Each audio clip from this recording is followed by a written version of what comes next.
Shalom, shalom, meus queridos irmãos, como está a sua mente, como está o seu coração? Espero que esteja tudo na mais perfeita paz, esse é o desejo do meu coração para com a sua vida e para com a sua casa. Eu sou o pastor Paulo Nascimento e esse é mais um vídeo resposta aqui do canal Falando de Bíblia. E nessa feita quero compartilhar com vocês um vídeo de um pastor, entre parênteses, de um determinado pastor, ou pelo menos já foi pastor, ou se diz pastor. Porque a turma de hoje, ela fala que é pastor, ninguém sabe quem consagrou, de onde veio. Se fizeram pastor e todo mundo chama de pastor, então é pastor. Na cabeça deles, ok? O crivo é outro. Mas dá uma olhadinha aí no pastor Paulo Marcelo, hoje declarado um pastor de esquerda. Mas também vamos dar para ela políticas públicas. E o que isso vai dar para o presidente Lula e para o governo da esquerda? E para nós todos? Nós não seremos mais reféns de Malafaia e de Macedo. Porque nós vamos ter metade das igrejas evangélicas do Brasil alcançadas por políticas públicas e, através disso, também fazer com que elas conheçam também uma palavra de libertação da mentira do fascismo.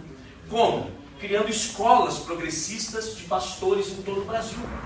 Não tem as escolas que eles fazem, levam os pastores lá?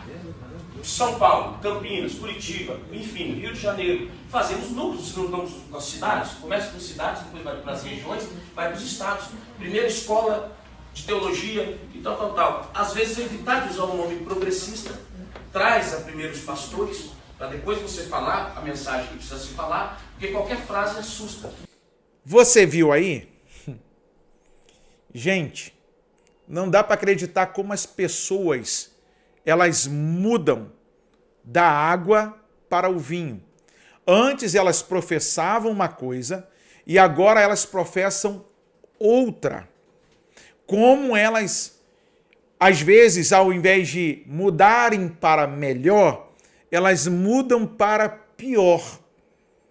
Não tem coisa mais horrenda do que você se unir aos inimigos de Deus, aos inimigos da palavra de Deus.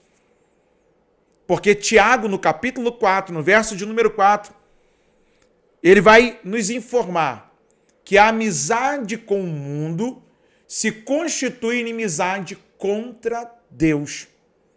E aí, quando eu me faço inimigo daqueles que intentam contra os valores da fé e os valores da Sagrada Escritura, eu estou me fazendo inimigo de Deus, um inimigo da fé.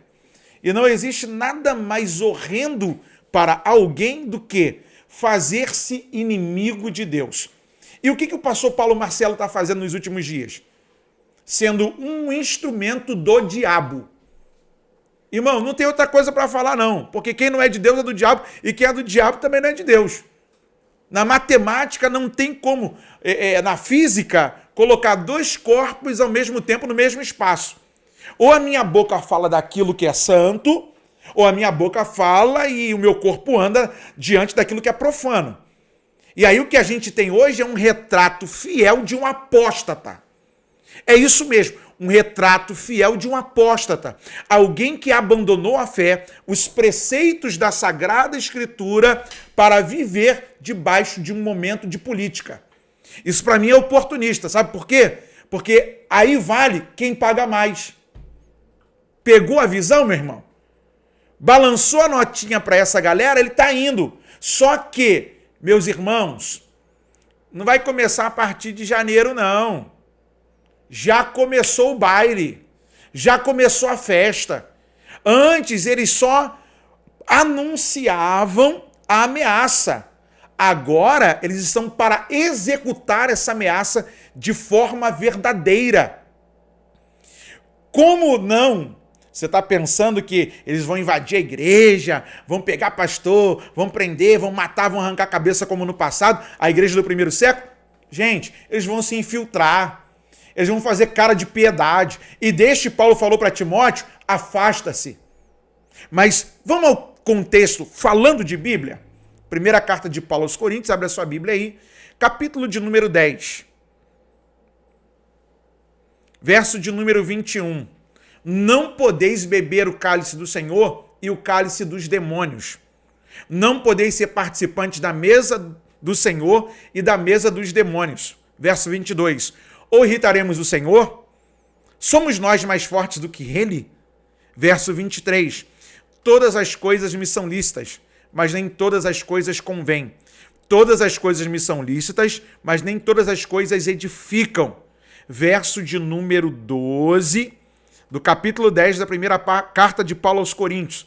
Aquele, pois, que cuida e está de pé, olhe que não caia. Meus irmãos, nunca vivemos um texto bíblico tão forte para os nossos dias, tão assim, tocante a nós, do que vigiarmos. A gente já orou muito, agora é hora de vigiar.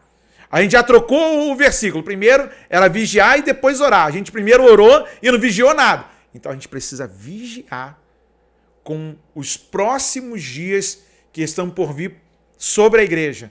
Lembrando, nós temos dono, o Senhor nunca perdeu batalha, e é quando deflagrou-se a perseguição contra a igreja que nós mais crescemos. Então, até eles fazem parte do propósito de Deus para que a gente, desculpa o termo, tome vergonha na cara, posicione-se e sejamos mais bíblicos, porque a pandemia chegou e parece que a gente não aprendeu nada. Muito obrigado a você que me enviou esse vídeo. A vocês, na verdade, foram mais de 7 pessoas enviando o mesmo vídeo no direct, também lá no WhatsApp. Muito obrigado pelo carinho. Para você que forma essa pauta, vamos pensar. Será que podemos dizer que somos de Deus falando contra as verdades da Bíblia? A favor do aborto, a favor da desvalorização da família, a favor das drogas. Gente, a quebra da justiça. Vamos pensar um pouco mais? Esse foi mais um vídeo resposta aqui do canal Falando de Bíblia.